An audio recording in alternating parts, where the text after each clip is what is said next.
Hello' ভিউৱাৰসকল, আজি দুবৰী ধাৰাবাহিকখন চাবলৈ বহুত বেছি ভাল লাগিব, কিয়নো চতুখণ্ডত দেখিবলৈ পাইছিল যে দুবৰী ভনীয়েক নয়না ৰুমত অকলে থাকে আৰু বহুত ভয় খায় আৰু দুবৰী আহি ভনীয়েকক বহুত সাহস দিয়ে। আনফালে পাৰ্থই দুবৰী মামীয়েকক শ্বপিং মলতে লগ পায় আৰু পাৰ্থই দুবৰীৰ কথা সোধে আৰু মামীয়েকে পাৰ্থক দুবৰীহঁতৰ ঘৰৰ কথা কয়। আনফালে নয়না বহুত ভয় খাই থাকে আৰু দুবৰী নয়না অৱস্থাটো দেখি বহুত কষ্ট পায়। দুবৰী দুখত ভাগি পৰে আৰু দুবৰী কান্দি থকা দেখি বাপেকে আহি দুবৰীক বহুত সাহস দিয়ে।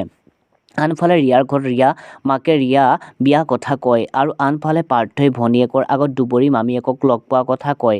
আনফালে ৰিয়া মাকে ৰিয়া পাৰ্থৰ লগত বিয়া হোৱা কথা মাকে ৰিয়াক কয়। আনফালে দুবৰীয়ে নয়নাক বিচাৰি নোপোৱাত ঘৰত হুলস্থুল লাগে আৰু দুবৰীয়ে নয়নাক বিচাৰি নোপোৱা দেখি পুলিচলৈ ফোন কৰে। বন্ধুসকল, আজি খণ্ডত দেখিবলৈ পাব নয়নাক দুবৰী আৰু মাকে বিচাৰি পাব। আনফালে পাৰ্থৰ ভনীয়েকে পাৰ্থক ফুৰাবলৈ নিয়াৰ কথা ক'ব। বন্ধুসকল, আজি দুবৰী ধাৰাবাহিকখন চাবলৈ কোনে কোনে অধীৰ অপেক্ষা কৰি আছে মোক কমেণ্ট বক্সত কমেণ্ট কৰি জনাবচোন। আজি ভিডিঅ'টো ইমানেই। চাই ভাল পালে লাইক, কমেণ্ট, শ্বেয়াৰ কৰিব আৰু লগতে চেনেলটো ছাবস্ক্ৰাইব কৰি ল'ব। ধন্যবাদ।